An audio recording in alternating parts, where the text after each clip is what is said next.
Welcome everyone. We are so excited to have you back here for our 4th episode. National Board Conversations is a podcast where I, Luke Demude, your host, interview educators and teachers from coast to coast. We discuss their national board certification journey, their process, their experience, tips, tricks, and bits of wisdom they might have to offer you, and their thoughts on education and life as a teacher. Today's episode, I had an amazing conversation with Dr. Doretha Allen from Dallas, Texas. She is an inspiring woman, mother, teacher, and I was just so intrigued, enthralled, and happy that I got to talk with her. So without further ado, let's get going. Here's Doretha. I hope you enjoy. Hi, Doretha. Thanks for joining us. Hi, Luke. Thanks for having me. It is an absolute honor to have you. So why don't we jump right in? Introduce yourself to our audience. Okay. Well, hi, everyone. I am Dr. Doretha Allen, a nationally board certified teacher here in Dallas, Texas. This is my 21st year in the profession. I'm a mother of 2, and currently I am working remotely, and I am helping my 2 children as they navigate virtual school. So it's quite an adventure. Yeah, this year has brought up some really unforeseeable and distinct challenges for people. How are you dealing with everything? I have found myself learning things and having to do them at a high level all at the same time. It's been a lot of pivots and quick turns, not only for me, but for my kids as well. So I've learned to extend lots and lots of grace to myself and to them. That's the message that I really try to share with teachers. Extend grace. It's okay. I think I'm going to remember that every day. That's a really good piece of advice. All the more reason to be having a podcast. People are at home. People are spending more time inside. So give them something to listen to. How are you feeling about being on the podcast? Man, I am so just over the moon, super excited, peacock proud.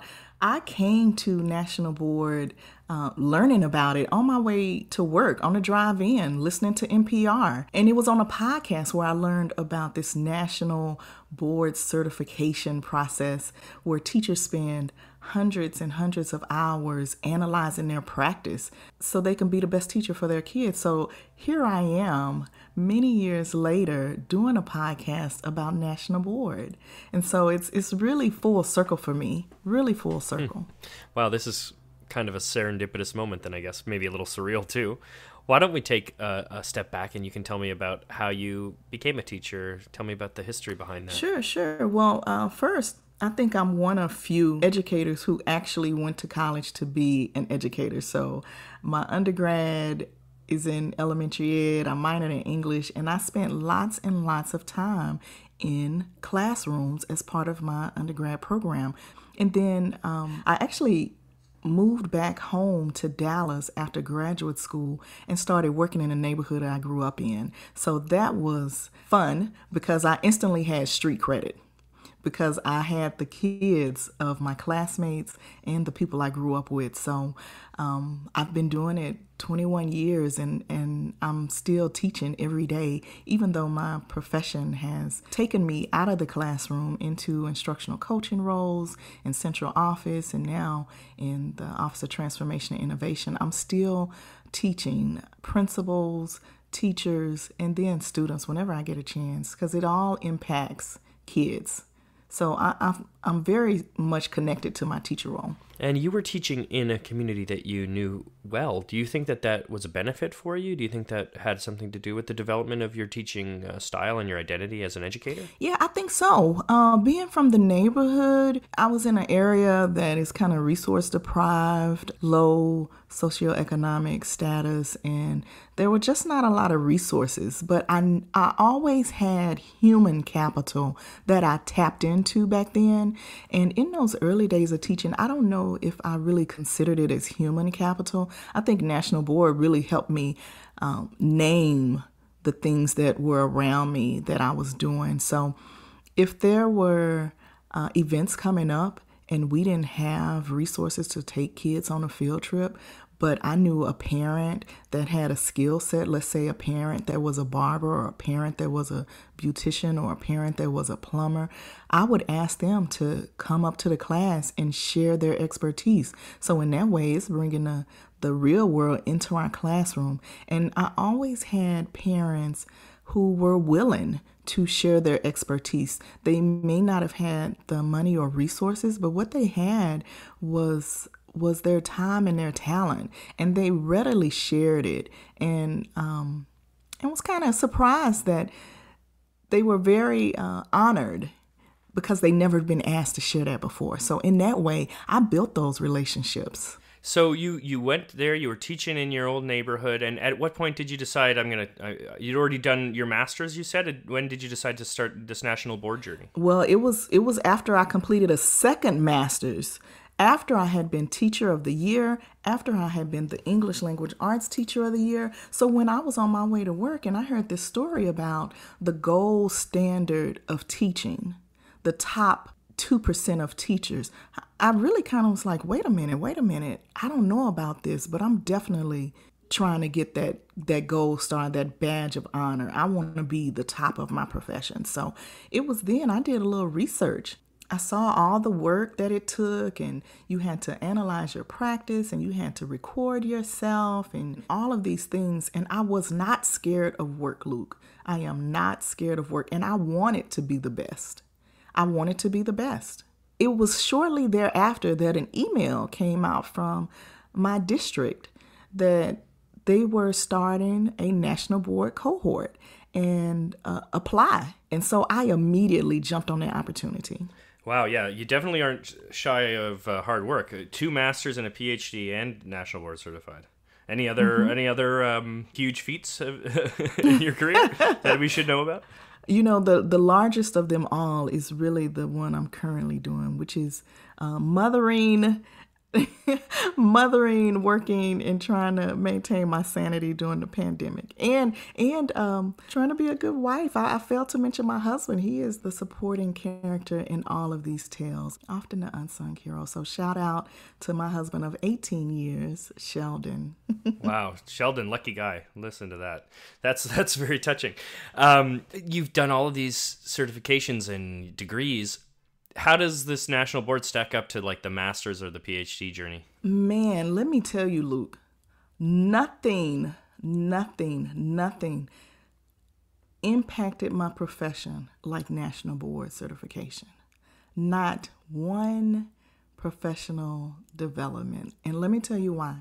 In education, lots of people come from the outside, consultants telling educators, do this one thing and it'll make your life better. Do this one thing and it'll change how your students respond. Use this one product and it's better than sliced bread. That happens a lot. And you go to school and you study theories and you try to apply those theories in your class. And you study these researchers and all that other stuff.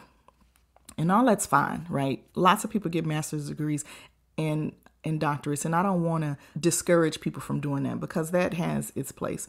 But national board certification changed the game, and this is why. The standards guide the work. When you read the national board standards, you will read over and over and over again.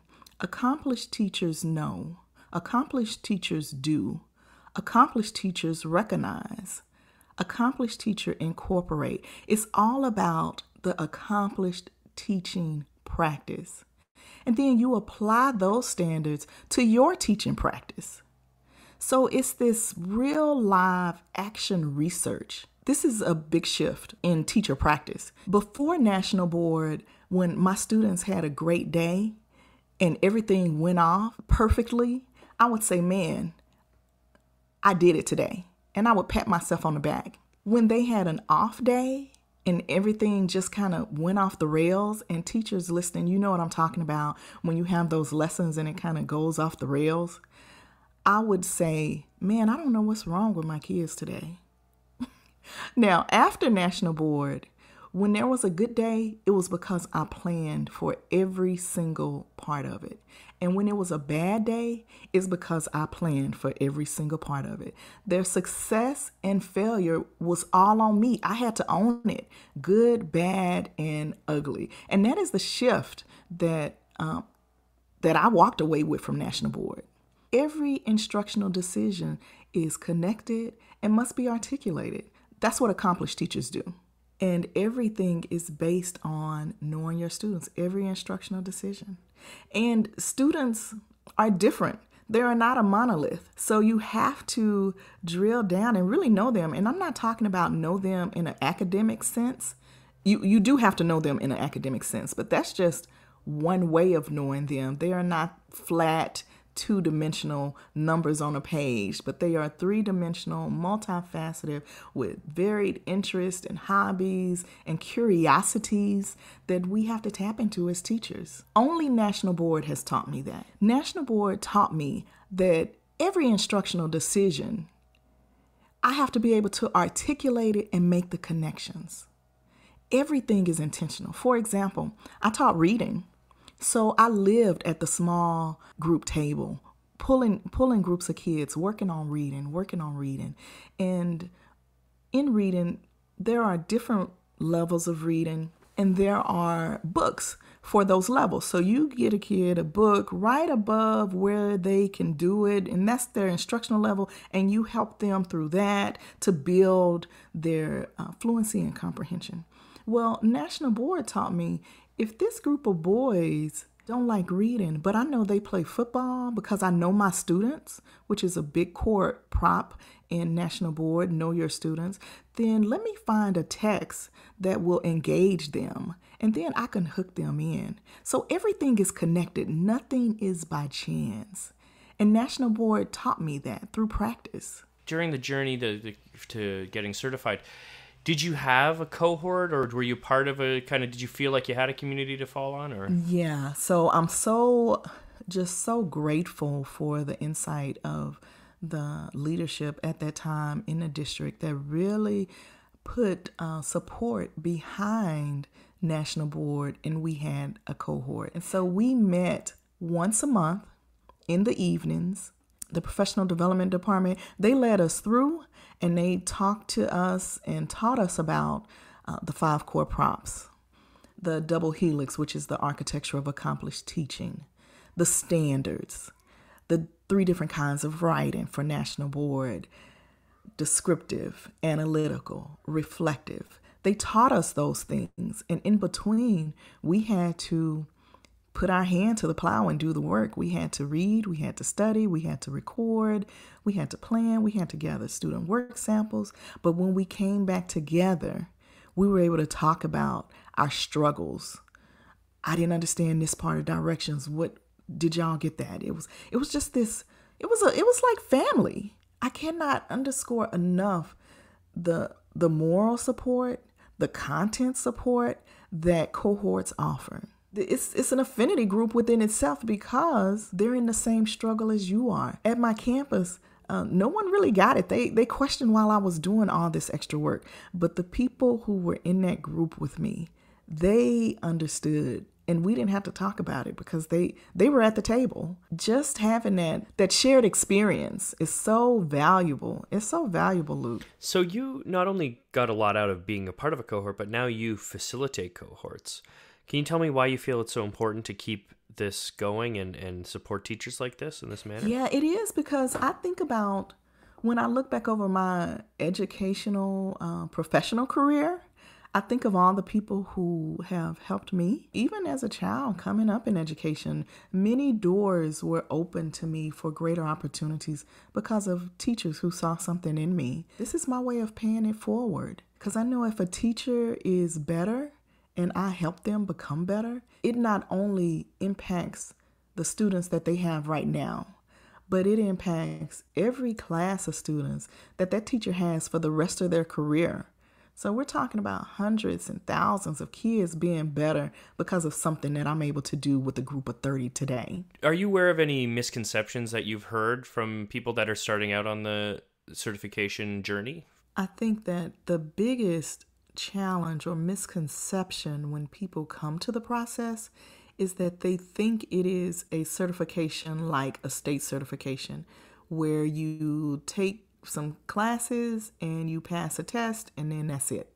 That's a very flat view of it, because it is so much more than that, and they think it's a pass-fail. And in National Board circles, we don't say pass-fail, we say you've accomplished or you haven't accomplished yet. And so it's a shift. It's not about opening this book and going to this page and reading this theory and regurgitating that theory and passing a test and checking the box. That's not what it's about.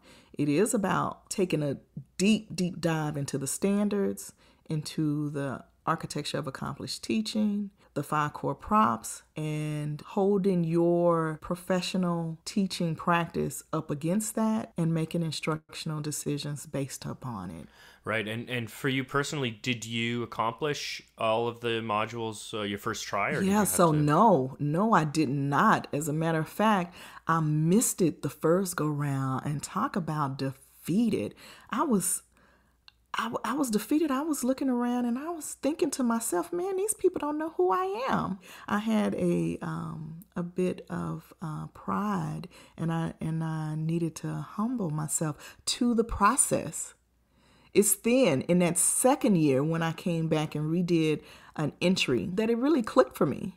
Everything I did before was focused on me and what I did and what Miss Allen did. And I made this lesson and I made these anchor charts. But it was really about my students' response, because you can do all of that, but if your kids don't respond, then you have to do something different. And that's what I learned that second year. So if people aren't successful the first time, I say that gives you more opportunity to be reflective. And I really am thankful that I didn't make it the first go around, because I would have missed the lesson. The lesson that I needed, Luke, was that it's about my students, and if they are receptive and if they learn from what I taught. Because if they didn't, then it's not their fault. It's my fault.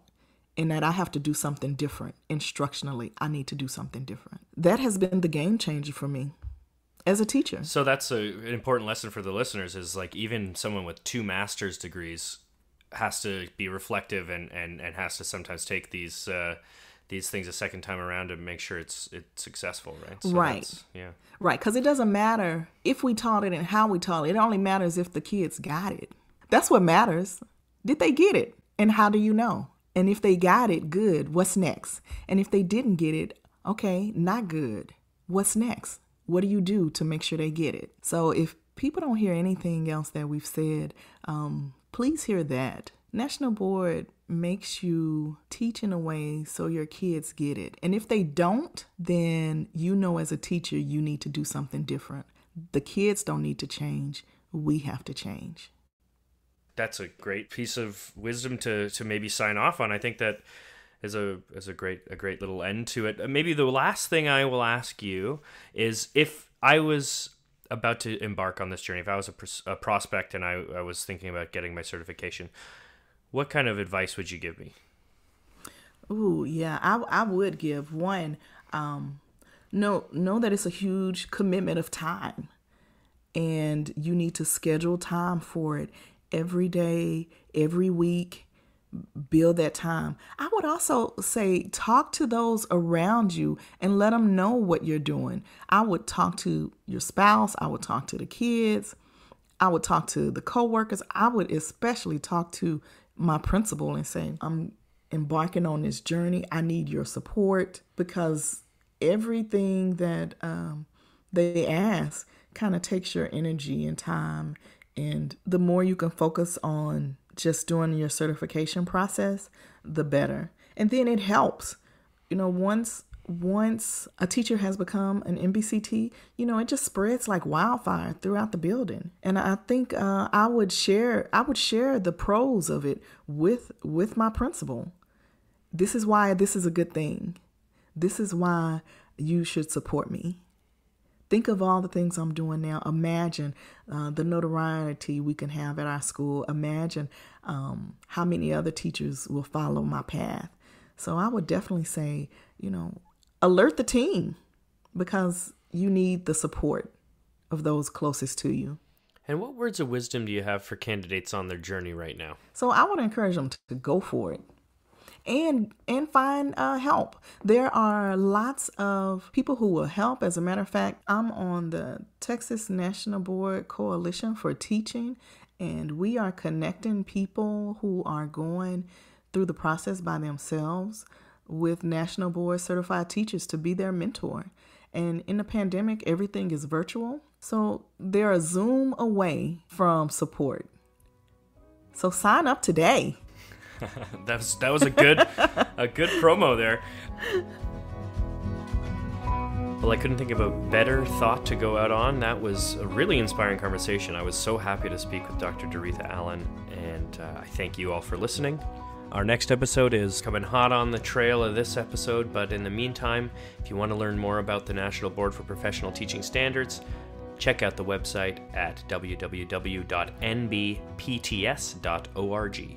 My name is Luke Caride-Amude, signing off until next time. Cheers.